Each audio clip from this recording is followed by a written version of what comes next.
Good morning students. बेटा अपना chapter चल रहा था इम्यूनिटी एंड ब्लड ग्रुप।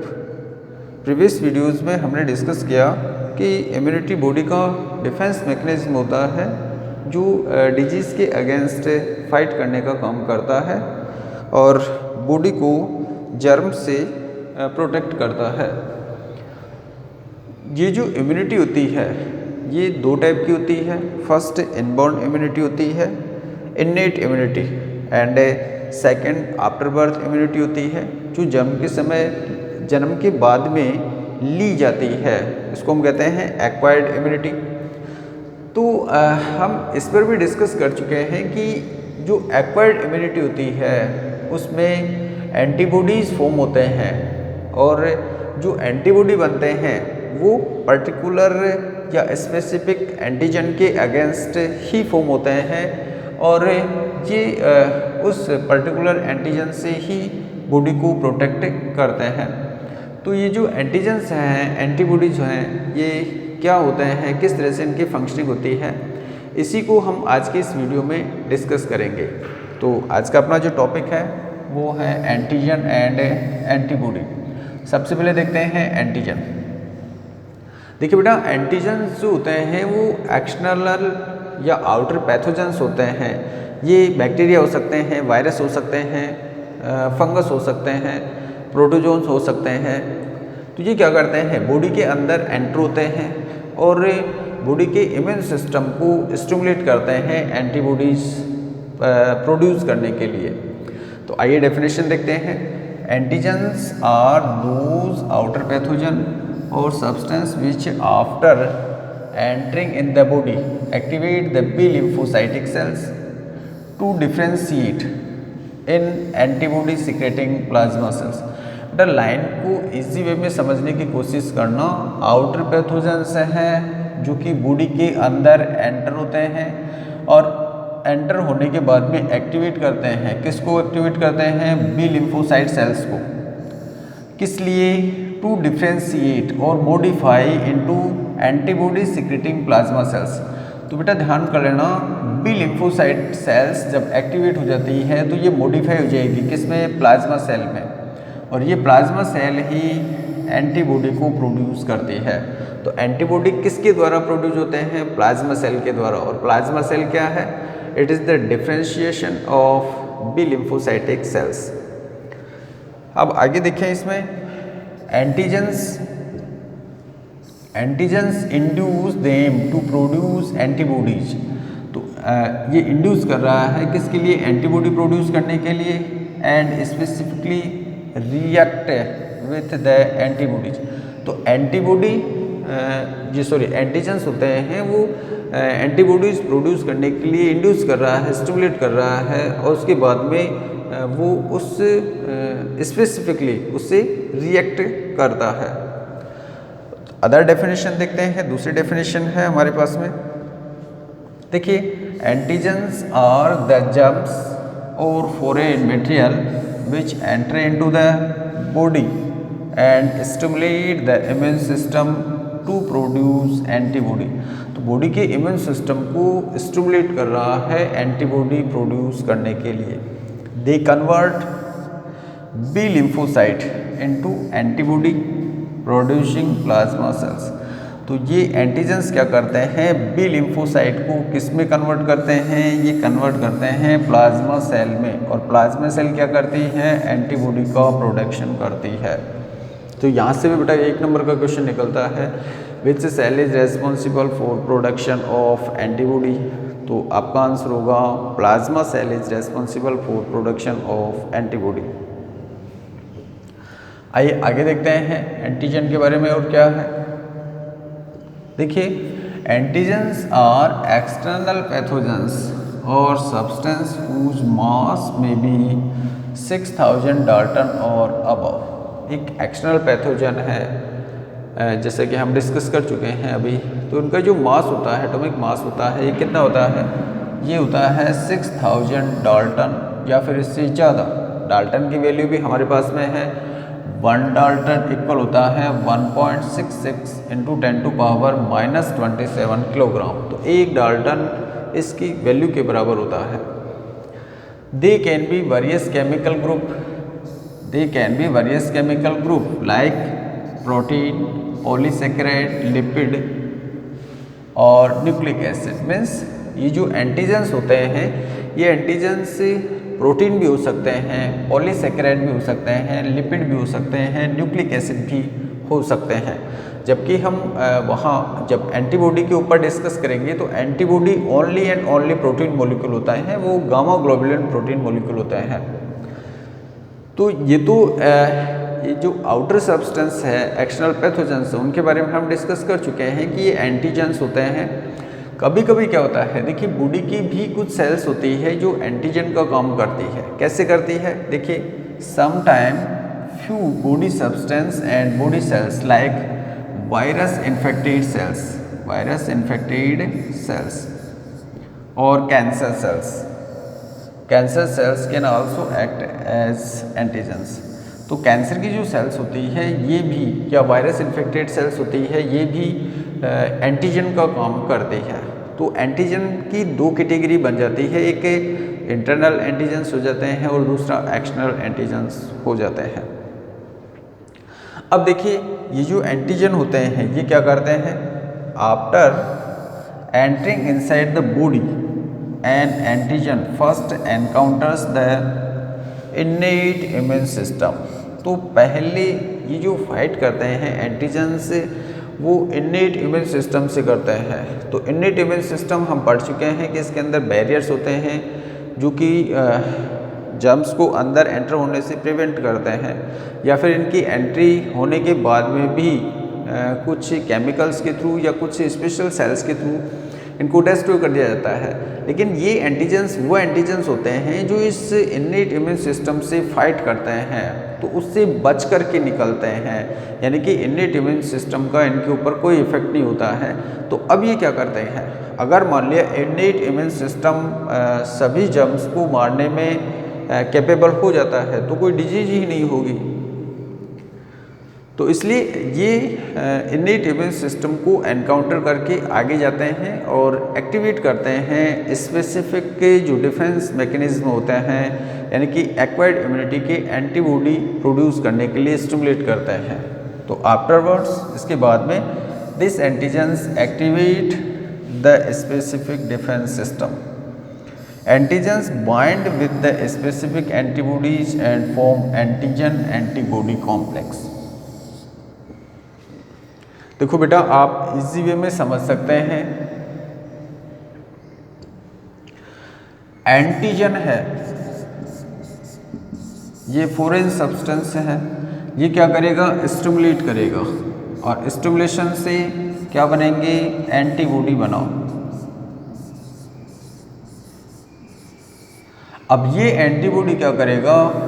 इस एंटीजन से रिएक्ट करेगा। तो एंटीजन और एंटीबॉडी का एक कॉम्प्लेक्स बनता है, तो उस कॉम्प्लेक्स में ये एंटीबॉडी क्या करेगा? इस एंटीजन को मार देगा, इसको डिस्ट्रॉय कर देगा। आगे देखते हैं। यहाँ पर बेटा देखो, यहाँ से क्वेश्चन निकलता है कि एपिटोप क्या होते हैं? What do you mean about by epitope? तो ये जो एंटीजेंस होते हैं, इस एंटीजन के ऊपर सभी जगह से ये एंटीबॉडी, जैसे हम अभी डिस्कस कर चुके हैं कि एंटीजन और एंटीबॉडी का कॉम्प्लेक्स बनता है, तो कॉम्प्लेक्स पर्टिकुलर जगह होती है, वहीं से वो एंटीबॉडी से जुड़ता है, और उन्हीं को बोलते हैं एंटीजेनिक डिटर्मिनेंट या एपिटोप। देखिए, the whole molecule of antigen does not interact with antibody, यानी कि पूरा मॉलिक्यूल है वो एंटीबॉडी से इंटरेक्ट नहीं करता है, रेदर बल्कि only a specific part of it can join with the antibody molecule, यानी कि स्पेसिफिक पार्ट होते हैं जहाँ से वो एंटीबॉडी मॉलिक्यूल से जुड़ता है। This part of antigen is called antigenic determinant और epitope. This is your question. Epitope antigenic determinant होते हैं जो कि एंटीजन से एंटीबॉडी से जुड़ते हैं। तो अब देखिए, इसमें आगे कह रहा है, in protein a chain of 6 to 8 amino acid acts as antigenic determinant. Protein अगर एंटीजन है तो उसके अंदर 6 to 8 एमिनो एसिड्स ऐसे होते हैं जहाँ से वो एंटीबॉडी से जुड़ता है, यानी कि 6 to 8 एमिनो एसिड की जो चेन है वो एक एपिटोप का काम करती है, एंटीजेनिक डिटर्मिनेंट का काम करती है। Total number of epitope is called as valency of the antigen. तो एक एंटीजन के ऊपर जितने एंटीजेनिक डिटर्मिनेंट होते हैं या एपिटोप होते हैं वो उसकी वैलेंसी मानी जाती है। Valency of most bacteria antigen is 100 और मोर। एक बैक्टीरियल एंटीजन के लिए जो वैलेंसी होती है वो 100 या इससे ज़्यादा हो सकती है। इसको आप सिंपल तरीके से समझ सकते हैं। देखो बेटा, मान लिया हमारे पास में ये एक एंटीजन है, ये एक एंटीजन है, तो ये सभी जगह से एंटीबॉडी से नहीं जुड़ेगा। मान लिया ये जगह है, यहाँ पर ये एक जगह होगी, यहाँ ये जगह, तो ये जितने भी मैंने लाइनें बनाई हैं, ये रफली डायग्राम है, तो इन्हीं जगह से क्या करेगा, ये एंटीबॉडी से जुड़ेगा। यहाँ से जुड़ सकता है, यहाँ से जुड़ सकता है, यहाँ से जुड़ सकता है, तो इन सब जगह से जुड़ सकता है। तो ये क्या हो गए इसके एंटीजेनिक डिटर्मिनेंट या एपिटोप। यहाँ से ये एंटीबॉडी से नहीं जुड़ेगा, तो जहाँ से वो एंटीबॉडी से जुड़ेगा वो हो जाएंगे उसके एपिटोप।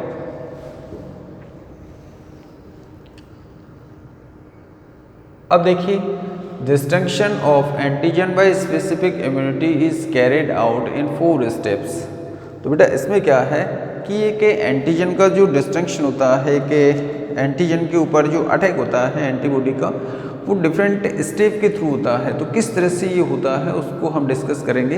देखिए, सबसे पहले तो होता है differentiation between self and foreign antigen, क्योंकि अभी हमने डिस्कस किया कि फॉरेन एंटीजन है जो बॉडी में बाहर से एंटर होते हैं, और कुछ एंटीजन्स होते हैं जो बॉडी के अंदर भी हो सकते हैं, जैसे वायरस इन्फेक्टेड सेल है, कैंसर सेल है। तो सबसे पहले क्या किया जाता है, इनमें डिफरेंशिएशन किया जाता है कि किस तरह का ये एंटीजन है, एक्सटर्नल है या इंटरनल है। अब देखिए, plasma cell formation by the activated B lymphocyte cells. ये एंटीजन्स क्या करेंगे, बी लिम्फोसाइट सेल्स को स्टिमुलेट करेंगे। तो बी लिम्फोसाइट सेल क्या करेगी, प्लाज्मा सेल का फॉर्मेशन करेगी। तो बी लिम्फोसाइट से प्लाज्मा सेल का फॉर्मेशन हुआ।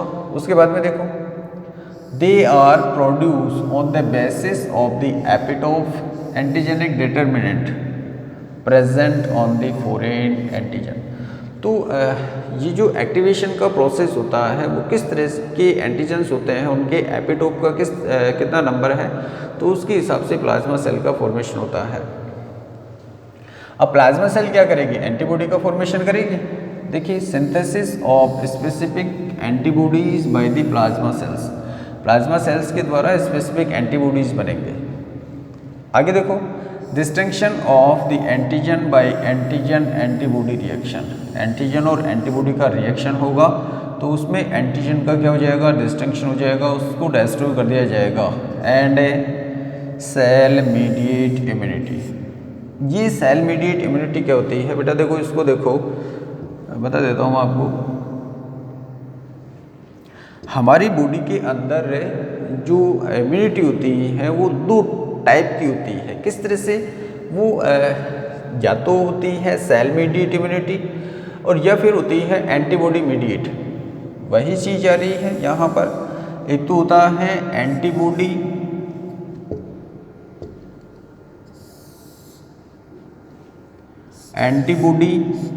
मीडिएट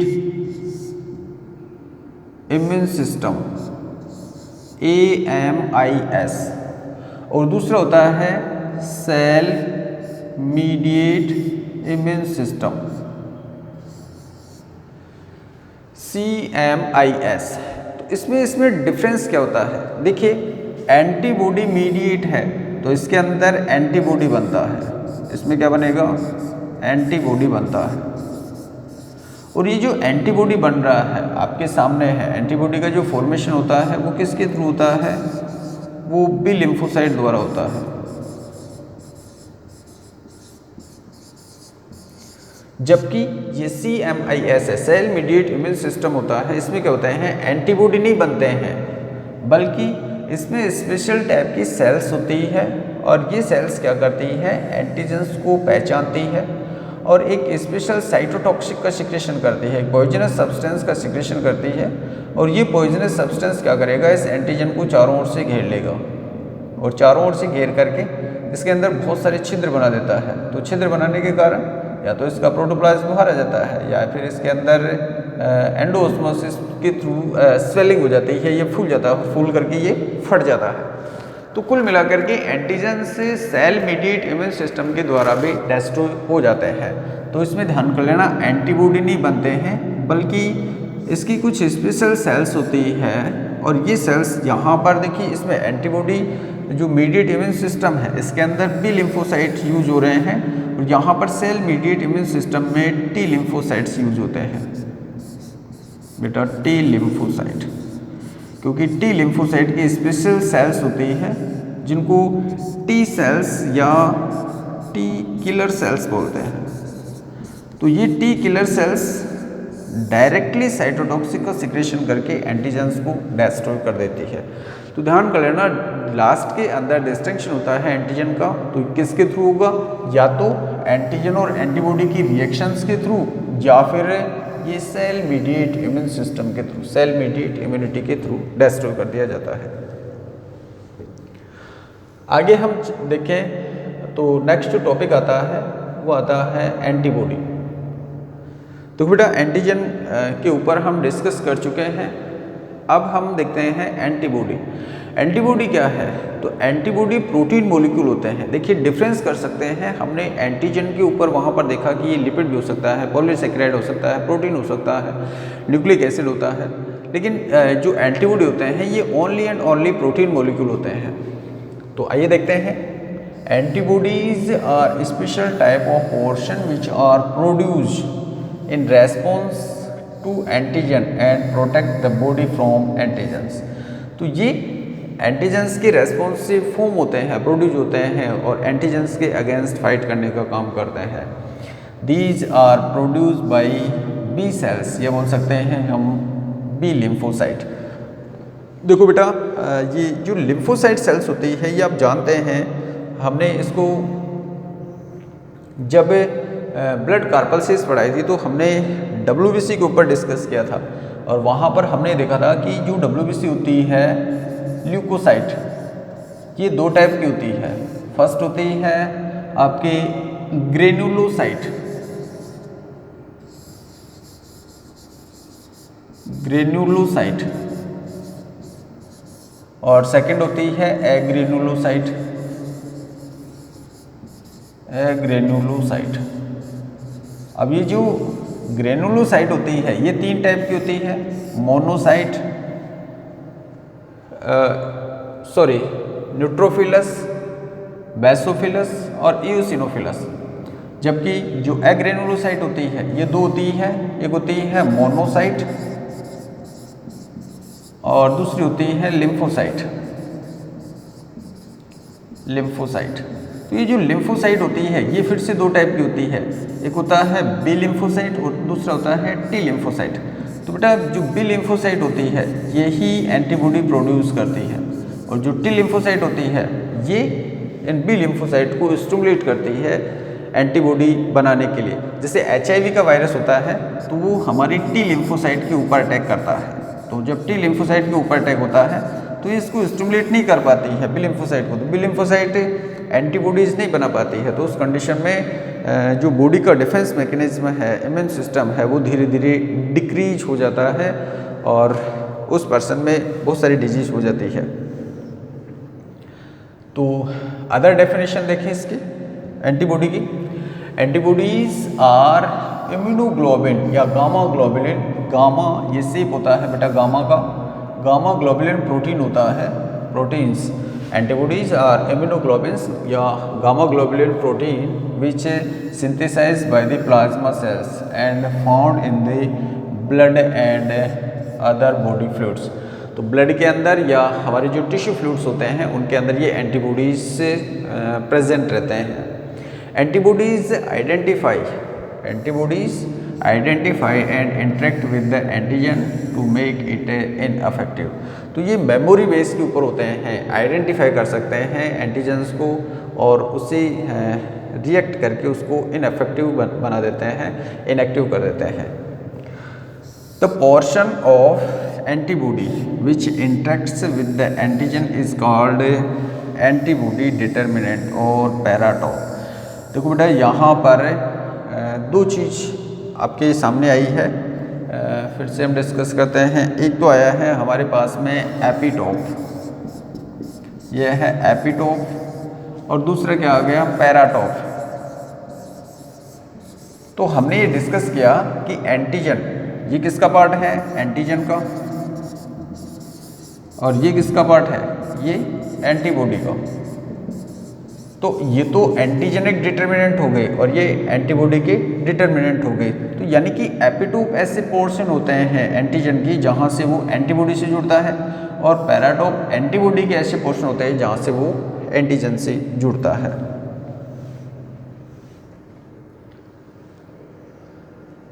अब देखते हैं स्ट्रक्चर। देखो बेटा नेक्स्ट जो टॉपिक आता है स्ट्रक्चर आता है। स्ट्रक्चर के लिए हम डायग्राम के ऊपर चलते हैं। ये डायग्राम है आपके सामने।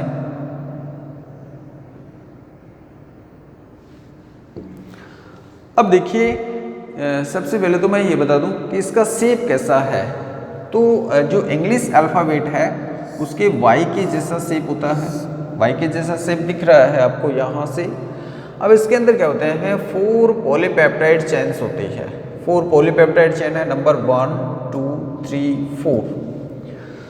इनमें से 2 चेन हुए हैं वो लाइट चेन होती है और छोटी होती है, लाइट है और शॉर्ट है। और ये देखिए ये स्मॉल है और लाइट है, तो उसको हम कहेंगे एल चेन। और इस एल चेन के अंदर 220 एमिनो एसिड्स प्रेजेंट होते हैं, एमिनो एसिड है। और ये जो हैवी चेन है ये लार्ज है एंड हैवी है।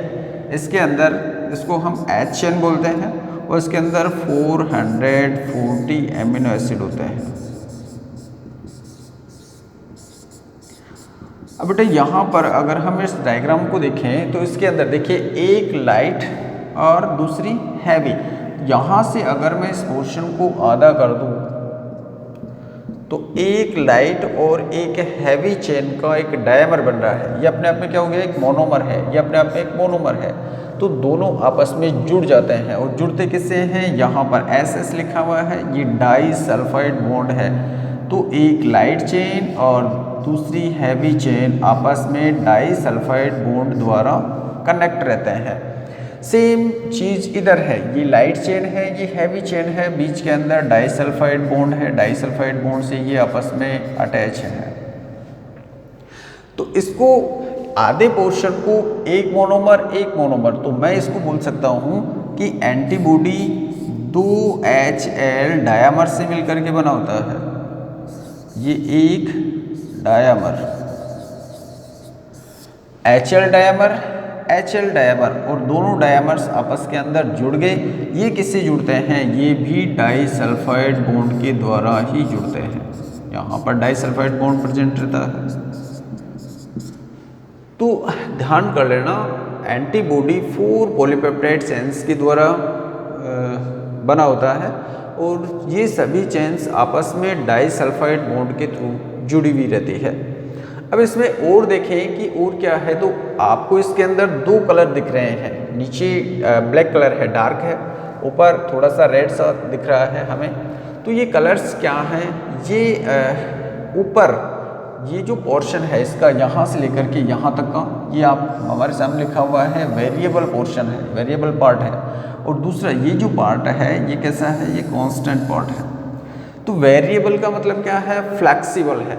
जैसे मान लिया यहाँ से ये तो कांस्टेंट है, ये हिलता डुलता नहीं है, और इस ये वाला पार्ट है ये मूवमेंट कर सकता है थोड़ा बहुत। जैसे मान लिया यहाँ पर कोई एंटीजन आ गया तो इस एंटीजन को पकड़ने के लिए ये वाला पोर्शन जो ऊपर से डिफरेंट कलर में दे रखा है ये यहाँ से मूव कर लेगा और इस एंटीजन को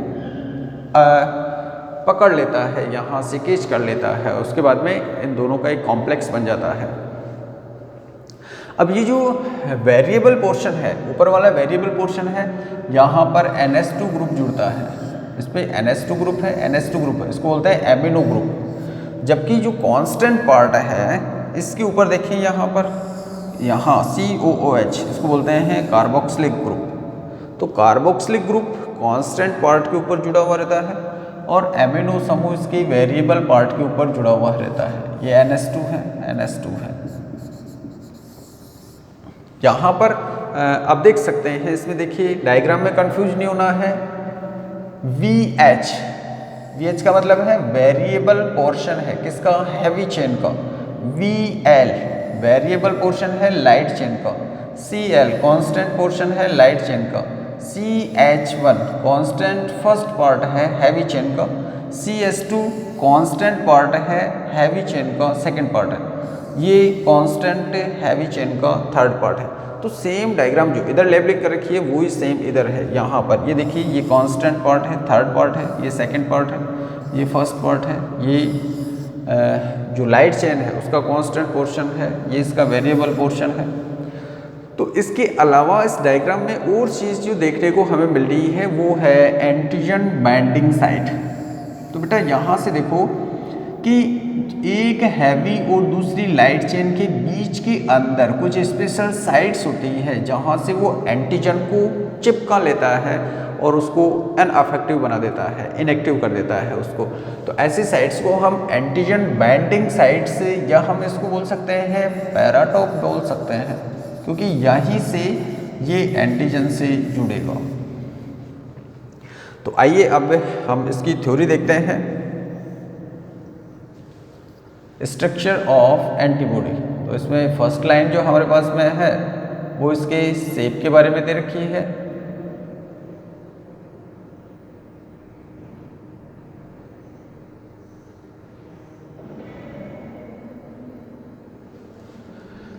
देखिए antibodies has a shape similar to the Y alphabet of English. Each antibody consists of 4 polypeptide, 2 heavy, 4 polypeptide chains होती है, 2 heavy and 2 large chains।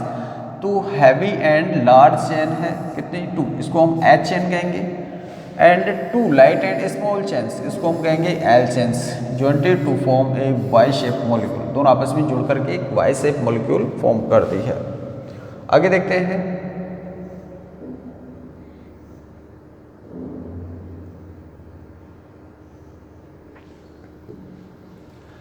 One heavy and one light chain together form HL dimer. हमने बताया आपको कि ये heavy chain हो गई और ये लाइट चेन, तो ये एक डायमर बन गया, पूरा पूरा डायमर बन गया। तो ये 2 डायमर यानी कि 2 HL डायमर मिलाकर के एक एंटीबॉडी को फॉर्म करते हैं। HL dimer, 2 such HL dimer together form an antibody, यानी कि 2 HL डायमर मिलाकर के एक एंटीबॉडी को फॉर्म करते हैं। In other words an antibody molecule is made up of 2 homogeneous halves. ये जो हेल्वस है या हेमिसेफियर, हेल्वस का मतलब हो जाएगा अर्धक यानी कि आधा पार्ट। तो एंटीबॉडी किससे फॉर्म हुआ, 2 होमोजीनियस से हेवल्स या हेमिसेफियर से। तो बोथ द हेमिस्फीयर या halves are jointed with each other through disulphide bond. तो दोनों जो हेमिस्फीयर्स हैं, हेल्व्स हैं, वो डाइसल्फाइड बॉन्ड के द्वारा जुड़े हुए होते हैं। ये हम डायग्राम में देख चुके हैं। Each of half made up of 1 H and 1 L polypeptide chains. ये पॉलीपेप्टाइड क्या है बेटा, पॉलीपेप्टाइड एमिनो एसिड्स की चेन को बोलते हैं। और हमने वहाँ पर देखा कि एक में एमिनो एसिड लाइट में कितने हैं, 200 एमिनो एसिड हैं, और दूसरे में जो हैवी चेन है उसमें 440 एमिनो एसिड्स हैं। तो एमिनो एसिड्स की चेन ही पॉलीपेप्टाइड होती है, और पॉलीपेप्टाइड जो चेन्स होती है उसी को हम प्रोटीन बोलते हैं। इसलिए जो एंटीबॉडी होते हैं वो only and only protein molecule होते हैं। Disulphide bond mutually combines HL and chains. तो यानी कि हैवी और जो लाइट चेन्स होती है उनको भी डाइसल्फाइड बॉन्ड ही क्या करता है, कंबाइन करता है। Each heavy chain contain 440 amino acid and each light chain contain 220 amino acids. यह हम डिस्कस कर चुके हैं। अब देखिए carbohydrate chain is attach with heavy chain polypeptide chain. इससे कार्बोहाइड्रेट जुड़ा हुआ रहता है।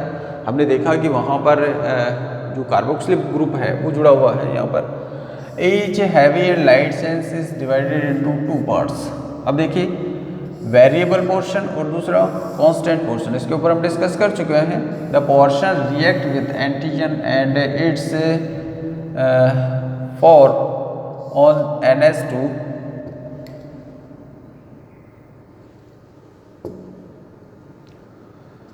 the portion react with antigen and is found in NH2 end। NH2 end का मतलब amino group to the chain, this portion is called FAB।